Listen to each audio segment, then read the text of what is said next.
நல்லா இருக்கார். நேற்றுக்கு நைட் கூட பேசினேன். நான் அதை பற்றி நானே ஒரு கிளாரிட்டி கொடுத்தலான்னு நினைக்கிறேன்.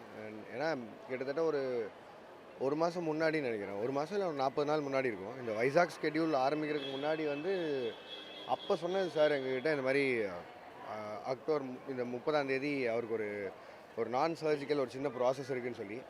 ஏன்னா இது சாரை தாண்டி நிறையா ஸ்டார்ஸ் இருக்காங்கல்ல, வேறு ஸ்டேட்லேருந்து எல்லாரோட டேட்ஸுமே இருக்கனால முன்னாடியே சொல்லியிருந்தார் ஒரு 40 நாள் முன்னாடி. ஸோ அதை வச்சு தான் பிளானே பண்ணியிருந்தோம். ஸோ அதனால் அவருக்கு 30th சர்ஜரிங்கிறதுனால அந்த ப்ராசஸ்ங்கிறதுனால 28th அவரோட ஷூட்டெல்லாம் முடிச்சு அனுப்பியிருந்தோம். அண்ட் 29th காலையில் இங்கே ரீச் ஆனார். உங்கள் எல்லோரும் மீட் பண்ணிட்டு தான் போனாருன்னு நான் நினைக்கிறேன். இங்கே கூட உள்ள காரில் உட்காந்து ஆட்டோகிராஃபெல்லாம் ஒரு 2 பசங்களுக்கெல்லாம் போட்டார்னு நினைக்கிறேன். முடிச்சுட்டு ஈவினிங் போயிட்டு ஒரு அட்மிட் ஆனார். அந்த ப்ராசஸ் அப்படியே போயிருந்தது.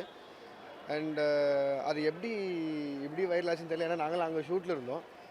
அதுக்கப்புறம் நிறைய எழுதியிருந்தாங்க, என்னென்னமோ பேசியிருந்தாங்க யூடியூப்பில். அது எங்களுக்கு ரொம்ப பேனிக்கிங்காக இருந்தது அங்கேருந்து பார்க்கும்போது. ஏன்னா இந்த ப்ராசஸ் நடக்க போகுதுன்னு முன்னாடியே தெரிஞ்சதால் ஒரு சின்ன லாஜிக் என்னென்னா, சரி ரஜினி சார் ஹெல்த்தை மீறி படமானா இல்லை, ரஜினி சார் ஹெல்த்து தான் இல்லை.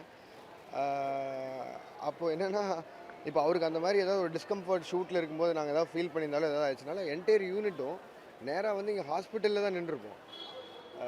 நாங்கள் இன்றைக்கி காலையில் 5 மணி வரைக்கும் ஷூட் பண்ணிகிட்டு இருக்க போகிறதில்ல. அண்ட் சன் பிக்சர்ஸ் மாதிரி ஒரு ப்ரொடக்ஷன் ஹவுஸ் அவங்களோட ஹீரோக்கு ஏதாவது ஒரு டிஸ்கம்ஃபர்ட் ஷூட்டில் ஆகிருந்ததுன்னா திருப்பி கன்டினியூஸாக எங்களுக்கு ஷூட் பண்ணியிருக்கிறதுக்கான ஃபண்டு கொடுத்துருக்க போகிறதில்ல. இல்லை வேணாங்க, முதல்ல சேரை பார்ப்போம், இங்கே வாங்கன்னு சொல்லியிருப்பாங்க. எங்களுக்கு என்ன ஷாக்கிங்காக இருந்ததுன்னா, நாங்கள்லாம் அங்கே ஷூட்டில் இருக்கும்போது இந்த ப்ராசஸ் எங்களுக்கு 40 நாள் முன்னாடி தெரிஞ்சு அதுக்காக மட்டுமே நாங்கள் டைம் லைன் பண்ணி ஸ்கெடியூல் பண்ணியிருந்தது எப்படி இப்படி மாதிரி இவ்வளோ வைரல் ஆச்சுன்னு தெரியல. அண்ட் இங்கே இருக்கிறது சரி ஒரு விஷயம் தான், இங்கே நிறைய பேர் யூடியூப் மட்டும்தான் பார்க்குறாங்க.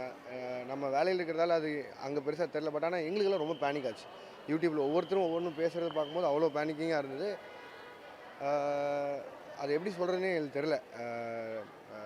சரி, ரஜினி சார் எல்லோரும் செலிப்ரேட் பண்ணுறோம், எல்லோரும் கொண்டாடுறோம். பட் திடீர்னு இப்படி ஏதாவது பேசிட்டாங்கன்னா, அதுவும் எல்லோரும் பேசுகிறது ரொம்ப கான்ஃபிடென்ட்டாக பேசுகிறாங்க.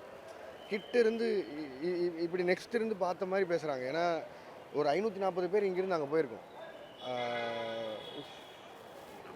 ஷூட்டுக்கு. இங்கேருந்து அங்கே போயிருக்கோம். எங்களோட மனநிலையில் என்னவோ ஆகும், இங்கே இருக்கிறவங்க ஏதாவது பேசுவோம். ஏன்னா நாங்கள் எல்லாம் கிட்டேருந்து பார்த்தோம். சாரோட ப்ராசஸ்க்கு நாங்கள் அனுப்பிவிட்டதுக்கு இது என்னென்னமோ எழுதியிருக்காங்களேன்னு நினைக்கும்போது ரொம்ப வருத்தமாக இருந்தது. அதுதான் எங்களுக்கு ரொம்ப மன உளைச்சலாக இருந்தது. நான் ஒன்று சொல்லிடுறேன்.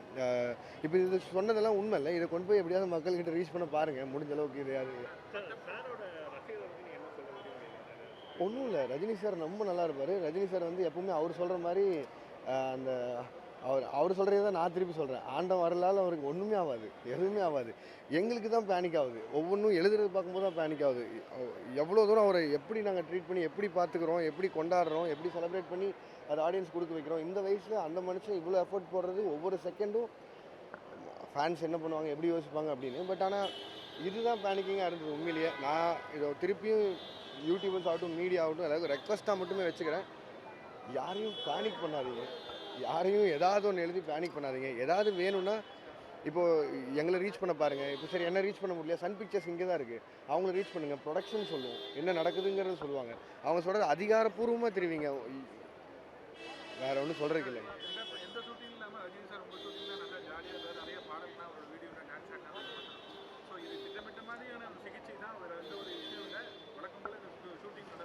அதுதான் சார் சொல்கிறேன். 40 நாள் முன்னாடி சார் எங்ககிட்ட சொல்லி அதுக்காக மட்டுமே தான் நாங்கள் ஸ்கெடியூல் பிரேக் பண்ணுவோம். இப்போது 28ஓட சாரோட போர்ஷன் முடிக்கணும். முடிச்சுட்டு இன்றைக்கி வரைக்கும் நார்ஜினா சார் போர்ஷன் முடிச்சுட்டு இன்றைக்கி வந்திருக்கேன். இப்போ 10 நாள் பிரேக், ஏன்னா சாருக்கான இந்த ப்ராசஸ்னால.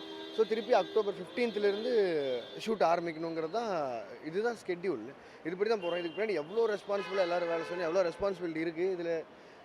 அதான் எனக்கு எழுதி இருக்கிறது ஒவ்வொருத்தரும் பேசுகிறது பார்க்கும்போது மட்டும்தான் வருத்தம் வந்தார்.